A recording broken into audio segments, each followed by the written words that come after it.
Hello, xin chào các bạn đã quay trở lại với review 5 phút. Sau khi bàn bạc xong kế hoạch, đợi cho màn đêm buông xuống, công tước Bạch Hổ sốc nách Vũ Hạo, hồn lực trong nháy mắt bùng nổ, cả hai mau chóng lao vút lên trời cao. Lần đầu tiên trong đời được tra cõng, dù là trong hình dạng vũ hồn, trái tim hốc Vũ Hạo bỗng chốc tan chảy, mọi oán hận dường như tan biến trong dòng nước ấm áp và cảm giác an toàn tuyệt đối này. Khoảnh khắc ấy, huyết mạch Bạch Hổ trong người hắn tự hồ cũng sôi trào hưởng ứng. Tuy nhiên, ngay khi bay lên độ cao hơn 5.000 m, Hoắc Vũ Hạo lại mơ hồ nhìn thấy sự tồn tại của thần giới, và lần này hắn lại trực tiếp tiến vào thần giới.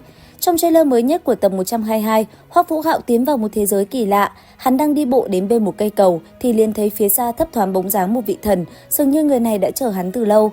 Nhưng đúng lúc này, thú thần Đế Thiên lại phát hiện Hoắc Vũ Hạo bị thần giới triệu hoán. Điều này khiến Đế Thiên vô cùng tức giận, hắn lập tức chặn lại liên lạc của Hoắc Vũ Hạo với thần giới. Suốt 800.000 năm qua, hắn cực khổ dùng vô số cách để liên hệ với thần giới nhưng đều không thành công. Vậy mà chỉ trong thời gian ngắn, Hoắc Vũ Hạo lại liên tục bị thần giới triệu hoán tới 2 lần. Điều này quả thật không công bằng, Đế Thiên phẫn nộ vô cùng, hắn gầm lên, nếu không phải vì khí vận của tinh đấu đại xâm lâm ở trên người Hoắc Vũ Hạo thì hắn đã sớm hạ sát thiếu niên này rồi. Quay trở lại với Hoắc Vũ Hạo, ngay khi thoát khỏi trạng thái kỳ diệu kia, hắn lập tức tiến hành trinh sát một mình. Tuy nhiên, tinh thần tham chắc của hắn bất ngờ bị chặn lại bởi một lá chắn tinh thần lực cấp 9 khổng lồ.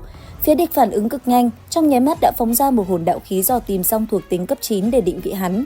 Trước tình thế ấy, Hoắc Vũ Hạo buộc phải lao xuống tự do để né tránh, nhưng cũng vì thế mà hắn bị lộ vị trí và bị một đội hồn đạo sư truy đuổi. Nhờ sự xuất hiện của hồn linh tuyết nữ và việc thi triển tuyết vũ cực băng vực, hắn đã thành công cắt đuôi và trở về an toàn. Qua lần trinh sát, Hoắc Vũ Hạo mang về 2 thông tin cực kỳ quan trọng. Có thể nói, phòng tuyến của địch gần như là một tử cục và tầm bắn của hồn đạo khí tử thần có thể xa hơn 5 km. Điều này khiến toàn bộ đội quân Tinh La chìm vào trầm mặc. Tuy nhiên, thay vì nản lòng, Hoắc Vũ Hạo lại cùng Thiên Mộng và Băng Đế vạch ra một kế hoạch mới, đó là lợi dụng chiếc vảy ngược của thú thần Đế Thiên làm bảo hiểm mạng sống. Như vậy, nếu bị trúng đòn chí mạng, hắn sẽ có đủ thời gian trốn vào vong linh bán vị diện.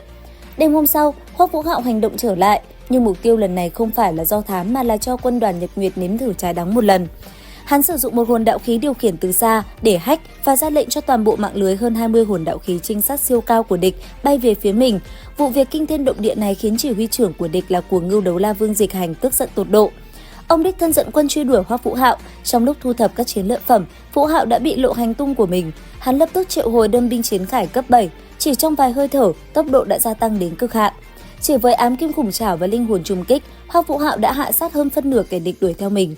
Thế nhưng rất nhanh ngay sau đó, một tiểu đội tinh nhuệ gồm 9 hồn thánh và một hồn đấu la của quân đoàn Tào Quân đã liền kéo đến. Trước tình thế ấy, Tuyết Nữ một lần nữa xuất hiện, nàng thi triển hàng loạt thủ pháp như đế kiếm, băng cực vô song và tuyết vũ cực băng vực để cầm chân kẻ địch, tạo thời gian cho Vũ Hạo chạy thoát. Tuy nhiên, Cuồng Ngưu Đấu La Vương Dịch Hành đã nhắm đến Hoắc Vũ Hạo, ông ta tới quyết chiến và tung ra hồn đạo khí cấp 9 Liệt Diễm Thiên La. Tình thế lúc này trở nên cực kỳ nguy hiểm. Tạm thời, Hoắc Vũ Hạo chỉ có thể mô phỏng huyền vũ trì hoán để biến một tên địch thành bia đỡ đạn, rồi dùng linh hồn bạo chấn làm choáng toàn đội địch và đào thoát. Tuy nhiên, Vương Dịch Hành vẫn điên cuồng đuổi theo. Đúng lúc này, viện binh của Hoắc Vũ Hạo đã có mặt để tiếp ứng. Diệp Quất Y và Nam Thu Thu mau chóng dùng kiếm kỹ để làm suy yếu Liệt Diễm Thiên La. Nương theo đó, Đường Vũ Đồng kích phát Long Thần Vũ Thiên Thương để tấn công chính diện. Ở bên cạnh, Từ Tam Thạch dùng huyền vũ chân thân để đỡ đòn, phối hợp cùng hắn là Giang Nam Nam, thi triển nhu cốt tỏa, trói chân đối thủ. Không tốn quá nhiều thời gian, Vương Dịch Hành đã bị cầm chân. Nhân cơ hội đó, Hoắc Vũ Hạo tung ra Hạo Đông Chưởng đời đời kiếp kiếp. Một chưởng này đã phá tan phòng ngự và đánh thẳng vào linh hồn của Cuồng Ngưu Đấu La, khiến lão rơi vào trạng thái tâm thần hỗn loạn. Trước thời cơ, kiếm sĩ Quý Tuyệt Trần từ trên trời giáng xuống, hắn dùng chính thẩm phán chi kiếm kết liễu hoàn toàn sinh mạng của Cuồng Ngưu Đấu La.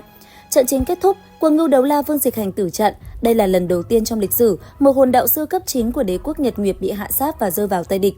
Chiến công này không chỉ là một đòn giáng mạnh vào Nhật Nguyệt quân đoàn mà còn là một liều thuốc trợ tim cực mạnh cho đoàn bộ binh sĩ Tinh La. Sự không khí hân hoan của các vị tướng lĩnh, Hoắc Vũ Hạo lại tỏ ra xa cách, đặc biệt là với Bạch Hổ công tước. Hắn giao nộp một chiếc hồn đạo khí trinh sát siêu cao cho đế quốc, còn toàn bộ chiến lợi phẩm trên người Vương Dịch Hành thì giữ lại.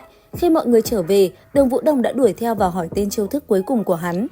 Nghe 7 chữ Hạo Đông Chưởng đời đời kiếp kiếp, Đường Vũ Đồng đứng sững tại chỗ, nàng đờ đẫn nhìn theo bóng lưng hắn khuất dần.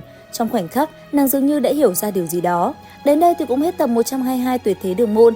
Xin chào và hẹn gặp lại các bạn ở những video tiếp theo.